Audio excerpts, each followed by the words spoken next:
Baik, Assalamualaikum warahmatullahi wabarakatuh. Bertemu kembali dengan kami, dengan Bapak. Di sini kita akan menjelaskan tentang benua yang paling kecil di antara benua-benua yang lain. Ada yang tahu benua apa yang dimaksud? Iya, Bapak akan menjelaskan tentang benua Australia, di mana benua Australia ini adalah benua yang paling kecil bila dibandingkan dengan benua-benua yang ada di bumi. Nah, siapa penemunya benua Australia? Nah, benua Australia ini ditemukan oleh seorang pelaut asal Inggris. Dia adalah James Cook. Nah, dia ini yang menemukan satu benua besar yang ada di wilayah kawasan bumi bagian selatan. Nah, setelah ditemukan, ternyata ini adalah sebuah daratan kecil, ya, daratan kecil yang kemudian disebut dengan benua Australia. Siapa tadi penemunya? Penemunya adalah James Cook, seorang pelaut asal Inggris. Selanjutnya kita akan bicara tentang letak astronomis dan letak geografis dari benua Australia. Secara astronomis, apa itu? Yaitu letak suatu daerah atau wilayah ditinjau dari garis lintang dan garis bujur. Nah, benua Australia ini secara astronomisnya itu terletak pada 10 derajat lintang selatan, ya, sampai 44 derajat lintang selatan dan 113 derajat bujur timur sini sampai 154 derajat bujur timur. Ini letak secara astronomis. Kemudian bagaimana dengan letak geografisnya? Apa itu letak geografis? Yaitu letak suatu wilayah atau daerah ditinjau dari kenampakannya di permukaan bumi, bahwa benua Australia ini secara geografisnya terletak apa saja? Baik, sebelah utara ini berbatasan dengan Laut Timur dan Laut Arafura. Kemudian di sebelah ini timurnya, ya, timur ini berbatasan dengan Laut Koral, kemudian ada Laut Tasmania, ya, ada Laut Tasmania dan juga Samudra Pasifik. Ya, Samudra Pasifik ini di sebelah timurnya. Kemudian bagaimana di sebelah baratnya? Nah, sebelah barat ini benua Australia ini berbatasan dengan Samudra Hindia.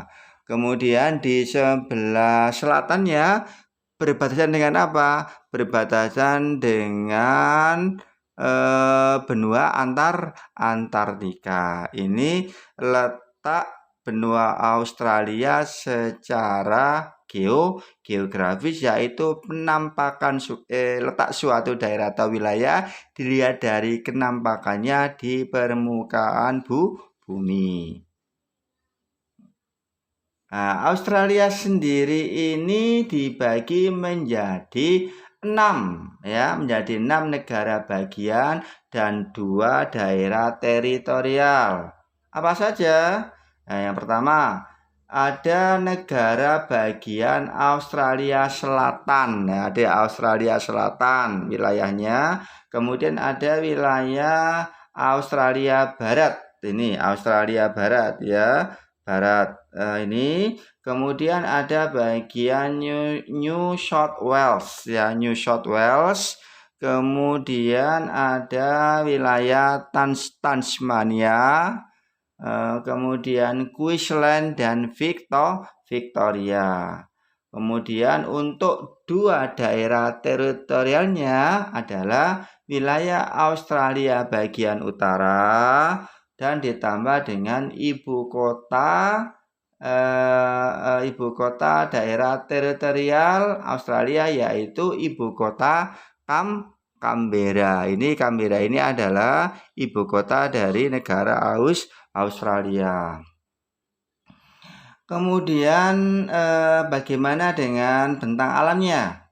Nah, ini, ya, di benua Australia ini sebagian besar ini wilayahnya benua Australia ini berupa gurun pasir, kemudian juga plato dan dataran rendah yang sempit ada di pantai barat dan kemudian pantai timur. Kemudian di benua Australia ini juga terdapat hewan khas. Nah, salah satu hewan khas yang banyak kita jumpai di benua Australia ini adalah jenis hewan-hewan berkantung. Seperti apa?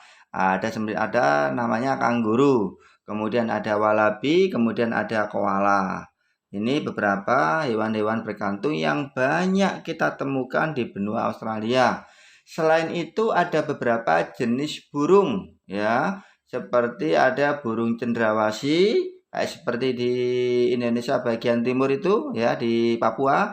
Kemudian ada burung kasuari, merak, beo dan kakak tua. Itu hewan yang banyak kita jumpai di benua Australia. Nah, Australia sendiri ini memiliki sederetan tempat wisata yang sangat menarik ya. Di antaranya ada Gedung Opera. Gedung Opera itu ada di Sydney. Kemudian juga ada Blue Mountain National Park di New South Wales dan sebagainya. Kemudian bagaimana dengan kualitas sumber daya manusianya di benua Australia ini? Nah, tingkat pendidikan di benua Australia ini tergolong baik atau bagus ya. Hal ini bisa diketahui dari pola penyelenggaraan pendidikan yang telah tertata dengan baik. Sarana prasarannya pendidikan yang ada di sini sangat memadai serta jumlah penduduk yang sudah melek huruf itu sudah mencapai 90% lebih, sehingga di benua Australia ini mayoritas negaranya adalah negara-negara yang sudah maju. Kemudian bagaimana dengan keragaman etnisnya atau penduduknya? Ya, di benua Australia ini ada penduduk asli yang terkenal dengan suku Aborigin. Nah, suku Aborigin ini adalah penduduk asli dari benua Australia yang menghuni di bagian pedalaman dari benua Australia. Kemudian bagaimana dengan agamanya? Ya, agamanya sebagian besar dari penduduk benua Australia ini beragama Kristen sebanyak 80%. Kemudian sisanya itu menganut agama Buddha, Islam dan aliran kepercayaan. Baik, itu penjelasan terkait dengan benua Australia. Terima kasih, semoga bermanfaat. Assalamualaikum warahmatullahi wabarakatuh.